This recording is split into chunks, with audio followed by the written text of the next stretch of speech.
everyone, to another episode of Kindling the Hearthfire. How is everyone? Did you have any plans for a good Midsummer or Litha? It's just around the corner, and we as a Grove are planning to have our rite later today at a park here in Santa Clara. If you're in the area, come look us up. Before we begin, I have to do some minor bits of housekeeping. Right now, you can find us on our podcast on Stitcher, iTunes, Podbean, and on Patreon. I have several levels of patronage set up on Patreon, each with its own privileges. Come check us out and help support the podcast. I would really appreciate any and all reviews, especially on iTunes, because it makes it easier for more people to find us, the more reviews and better reviews we have on iTunes in particular. I also want to mention that the podcast has been rated explicit on iTunes for some reason, so look out for that if you want to look us up there. All websites will be listed with links in the show notes as per usual. Now, on to the rest of the podcast. This episode of Kindling the Hearthfire, I'm going to veer a little off the beaten path. Usually in this next section, I will be discussing what a particular hearth culture would do during this time of year. This time we are going to give a brief discussion about a particular group of beings that are a big part of Midsummer, or at least they are in my experience. Midsummer for me has always been associated with the fair folk and the liminal spaces that they happen to occupy. When most of my friends would talk about fairies, a Victorian idea of little cherubs floating around and granting wishes was the first thing to come out of their mouths. Little light and airy creatures that at worst were just pranksters. I don't want to say that fairies are all evil, but some would have been considered such by humans. They are not human, and so do not have the same version of morality that we do. At best, they are harmless pranksters, and at worst, well, their idea of a good human is a dead one, or worse. The Fae inhabit a liminal kind of space. They are not quite what I would call nature spirits, but they are very deeply connected to nature. I wouldn't exactly call them gods, but they can be as powerful at times. I would not say they are ancestors, but they are very old, much older than many beings of this plane. As a group, the Fae are often separated into two different types or courts, a summer and a winter court, respectively. The original terms for these, at least in Scottish folklore, were the Sidhe, a vaguely goodish group of Fae, and the Unsidhe, which is considered the always chaotic evil or darker court. In Ireland, they were called the Aes-Sidhe, or the Aes-Shia, meaning the people of the mounds. They would sour milk, kill animals, and swap people for changelings. Modern society has lived with the Disney-fied version of fairies for so long. The fairy godmothers of Cinderella and Sleeping Beauty, Tinkerbell in Peter Pan, that it seems hard to imagine that some would consider the Fae or fairies evil, and yet some of them are. Traditionally, at best, they would interact with mortals with either no thought of the consequences of their actions. For example, the little people who put Rip Van Winkle to sleep, or as tricksters that delight in the mess they're making of mortal lives.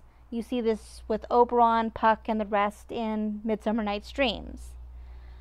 At worst, they're like otherworldly horrors who kidnap humans for use as playthings to assault, torture, or to eat. You can see this in some versions of the story of Tam Lin. They might even take a shine to humans, but at best, traditionally, it's a love that a human would feel for a pet, and descends down through the love of an entomologist that feels for a rare insect. In modern literary fiction and folklore, the Fae are generally depicted as neutral at best and close to demonic at worst. There are stories of entire families being wiped out for daring to build their houses across a fairy path, and Franz Barden also wrote how many gnomes and undines, water spirits, essentially mermaids, would try and trick any magician who summoned them into Faustian kind of pacts, like deals with the devil, those kinds of things. That's a modern trend, but it's basically returning to more traditional view of the fair folk. Traditionally, a variety of superstitions developed to keep fairies at bay or to pacify them. Salt could keep a baby from being stolen. Iron, holy water, crosses, and holy word names scared fairies away. Depending on the version, they may also hate the sound of bells. Whether it's church bells or any bell ringing at all also depends on the version. It is not for nothing that William Shakespeare has Oberon explicitly disclaim that he doesn't mind church bells. It's to show that he is not actually a demon. He's actually a fairy, and they're different. And Shakespeare kind of brings that out to kind of make that point very, very clear. Because that was what was going on during his time period, was this beginning of this belief that fairies were actually demons, and this is how you would keep them at bay, that kind of thing. Some people would put out offerings of milk or food for them at night to kind of placate them. But even food offerings were a somewhat dangerous idea, especially if you didn't keep it up. Because while some of the Fae might start doing housework and do things for you if you give them gifts, if you forgot one night or 2 nights or something of that nature, they might consider it a insult and go after you and your family. Just to bring a modern kind of point to it, you could see a great interpretation of this in the most recent episode, or the last episode of American Gods, which is basically, if anyone knows the book, it's the story of how Mad Sweeney, the leprechaun, actually gets to America and his experience during those intervening centuries. Really good interpretation of what happens when fairies are slighted and how they can be slighted and what happens afterwards. Going alone into the marsh was an invitation to get entranced by the will-o-wisp. Even if you were allowed to leave the kingdom, you could find centuries had passed and crumble to dust once you left the boundaries. Their dances would catch any human passerby and make him dance to exhaustion, at best. Yes, there are dances to the death. Yes, that does happen in traditional as well as some modern folklore as well. All of the above aside, it's entirely possible for the fairies to be as diverse in their beliefs and actions as humans.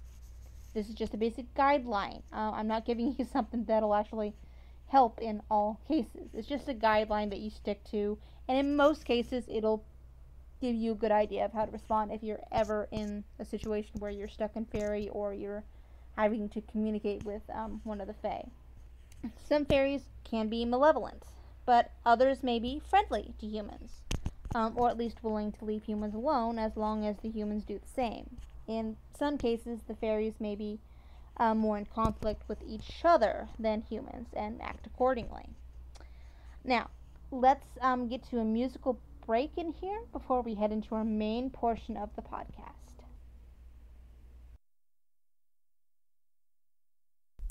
Once upon a time, there lived a king and a queen who had no children. They were so sorry about having no children that I cannot tell you how sorry they were. At last, however, after many years, the queen had a daughter. There was a very fine christening for the baby princess. The king and queen looked throughout the kingdom for fairies to be her godmothers, and they found 7 fairies. Sleep beneath the vaulted sky,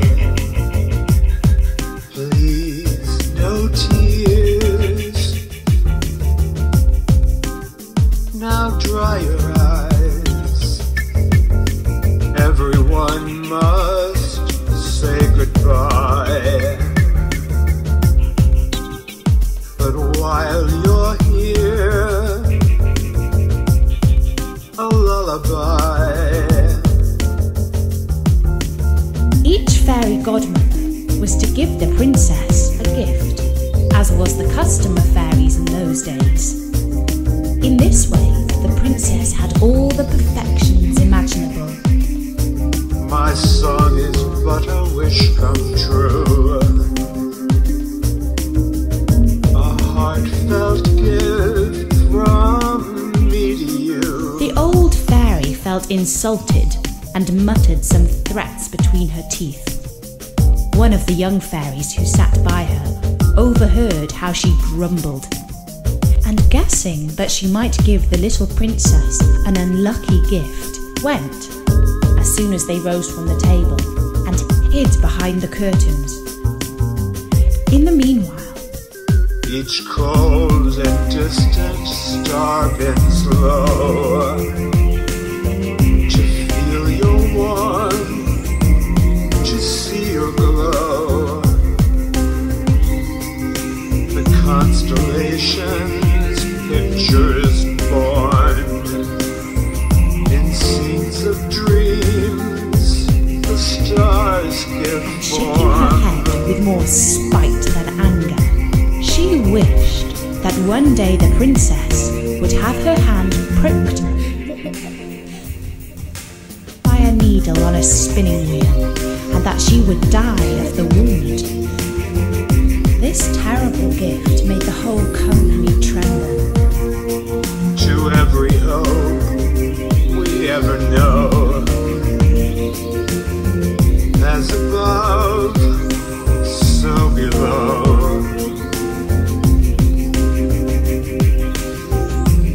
At last he came into a chamber all gilded with gold, where he saw upon a bed the most wonderful sight that had ever met his eyes.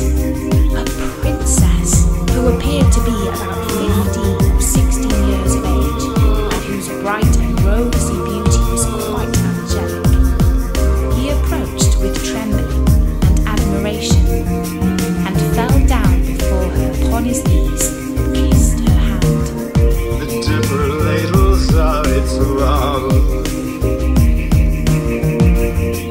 the North Star lights up after night, and you don't need a telescope to feel my words and know they're right. Sleep beneath the vaulted sky. Please no tears, dry your eyes. Is it you, my prince? You have waited a long time. Must say goodbye,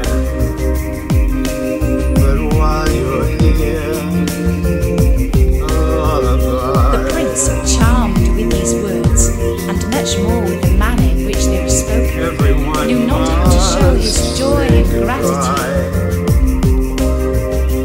He assured her that he loved her more than anyone or anything in the whole wide world. Their conversation did not make much sense. They spoke with little reason, but a great deal of love. He was more lost for words than she, and we need not wonder at it. For it is very probable, though history mentions nothing of it, that the good fairy, during so long a sleep, had given her very agreeable dreams about handsome princes coming to her rescue.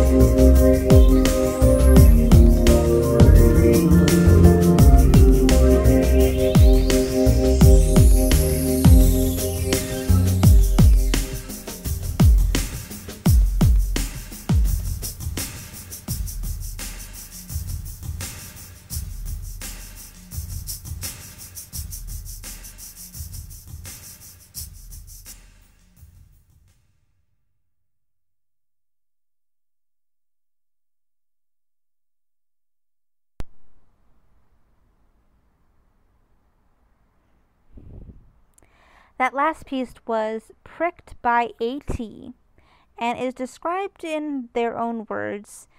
Just a quick and odd little tale.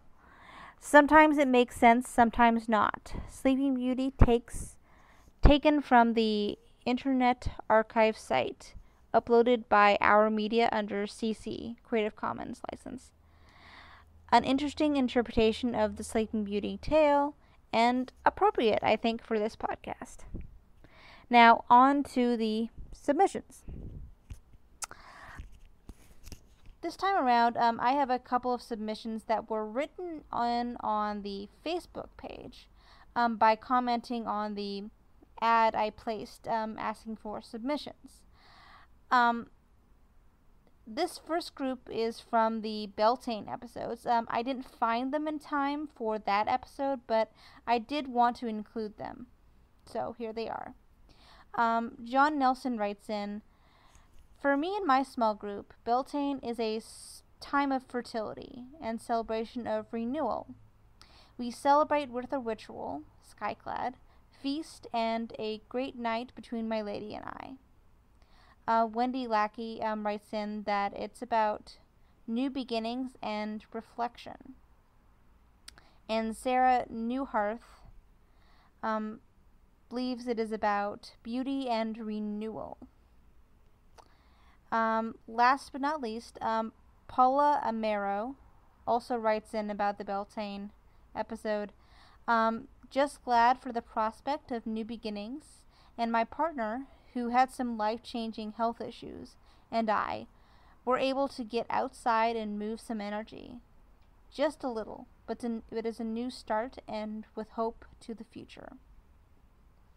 The latest episode also got its own share of really, really nice comments, but this particular one was actually the inspiration for the theme for today's episode. Patricia Lacasse writes, "Midsummer is a very special day in our family. It is my oldest son's birthday, and a few days after my birthday as well. We celebrate with the whole family and have a great big feast. It's also the day that at twilight my 6 granddaughters, all dressed in their fairy finery, decorate the gardens and do what they call the calling of the fairies. My oldest son pulls us down a long driveway with his 4-wheeler on a big trailer. He decorates and makes into a float for my granddaughters and I. We ride to our big flower and herb garden. Then, by torchlight at sunset, we light floating candles in a big tub of water, and the kids all welcome the fair folk and the nature spirits to our land, and dance around the old apple tree in the center of the garden. All the kids have grown up doing this, and it's become a family tradition for the kids to have this midsummer ritual every year."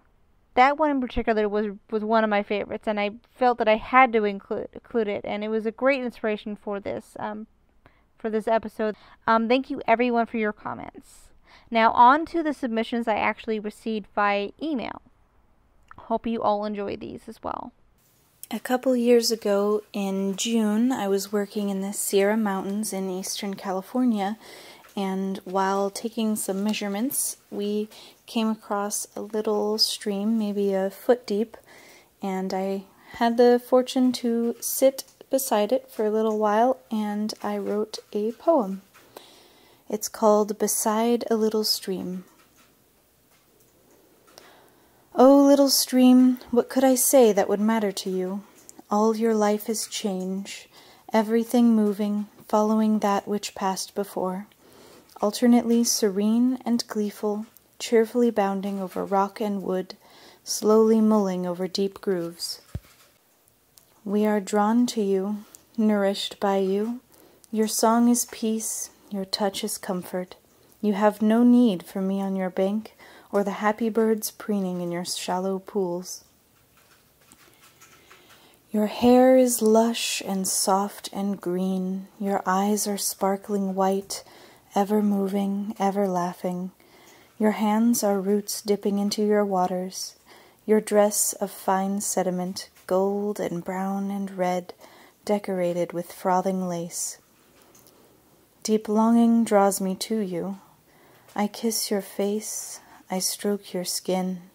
We are lovers briefly. I am submerged, wholly taken by you. You fill me up and over, yet I emerge lighter than before. Rush on, little stream, and spread your love of life. Wander on, little stream, enjoy the sights of the earth. Rest on, little stream, seep into profound places. Carry on, dear stream, bring parts of me with you. A Noonday Fire, Reflections on Litha, by Race Moncree. I came to paganism recently enough to avoid much of the prejudice and harassment that my elders endured for their practice. Indeed, the only form of institutionalized discrimination I have ever suffered as a pagan is the municipal fire code, but because of it I was not able to have the grand bonfire I envisaged for my first midsummer ritual, and instead was forced to fill my patio with an orgy of tea lights and dinner candles. As my neighbors looked on in legally unenforceable bewilderment, I took my place in the midst of several dozen tiny flames at the blazing height of midday, and set to my meditations. I often feel that this strange exercise brought me near to something very elemental about the solstice that is untouched by the lovely bonfires of evening, when we gather with family and friends for flame-kissed food and the wedding of embers and starlight. We may think of ourselves then as bearing a torch into the night for the wary sun, but deep down I wonder if we do not instead draw night around us for protection, a magic circle in the oldest sense, meant to contain a power that we have summoned but still fear. Moderation in all things went the dictum of sagacious Greece, and in the cool of the evening we can, in fact, enjoy the warmth of a good fire all the more. In the gathering gloom, our eyes can peer into the deepest flames to search their secrets. Yet it seems to me that the very balance we pride ourselves upon keeping as pagans conceals a secret about ourselves as well. For staring into a candle flame at the most fevered pitch of a summer swelter, there was something behind my eyes that longed to go blind in the blaze, something that wanted to be lost in the limitlessness of light until light could not be told from darkness, and what was above was as below. We are fragiler things than we like to admit, and our existence depends on the subtle moderation of thousands of equally deadly extremes. Yet we are also explorers and ecstatic seekers, bravers of inner and outer space, philosophers who must both weep and laugh to master even stoic wisdoms. Thus we live always under one very peculiar threat among those thousands, the danger of becoming immoderate in our moderation, and hence foolish in the very depth of wisdom. For if we only sit by our fire in the company of fireflies, or mark the cold of Yule by a burning log, the solstices teach us nothing which we cannot know at equinox. The solstices, I think, invite us not just to bring a balance to the year's extremities, and thus to reinforce the limits of our middle world when it is threatened, but also, if only in some brief moment, to balance our love of balance by doing honor to that reckless part of ourselves that would know eternity in extremes, the part that dwells in the silence of the snowed-in woods of Yule, or stares with sun-wide eyes into Litha's midday flames. Only the most disciplined of yogis could keep staring until his eyes grew dim, just as most of us could not help but rise from the winter forest to seek warmth. But we must let ourselves touch the hem of these experiences, if only every once in a long while. For to be a creature of the middle world is not only to dwell safe within the middle, but to lay a hand upon each pole, and to let the current pass between. When we do this, there is a final moment, just before one hand or the other must let go, in which that hand is no longer without us, but within, no longer only our hand, but another's, pressed in benediction to something just behind our eyes. And that is a conflagration that no fire code can ban. Thank you everyone who submitted. If you want to participate next time, email me at kindlingthehearthfire@gmail.com. Send me a message or post on Facebook. Now on to the book review. This time we will be reviewing Crafting with Nana, A Young Girl's Journey into Witchcraft by Millie Knox. I'll begin by saying that this book does in fact belong on the bookshelf and not in the bin. It's basically a coming-of-age story for the author, Millie, as she describes summers she spent with her grandmother in a rural town in the U.S. While it does tell of how Millie was introduced to witchcraft, or the old ways as they are referred to in the book, It's not an instruction booklet for teachers in the way a textbook would be. It's truly a beautiful story in its own right, though. A book about a girl growing up, learning about life with its many joys and sorrows. I know it sounds corny when I put it like that, but that is exactly what this book is. It's a memoir of 4 summers from an adult looking back and piecing together a child's perspective. And it's very well done and charming. I liked reading it the first and the 5th time. It was a good escape, but also taught me some things too. It's nostalgic, but in ways it's very real. You can find this book on Amazon for about $5 with shipping. Now, on to the calendar. Okay, the calendar coming up is going to be really, really busy.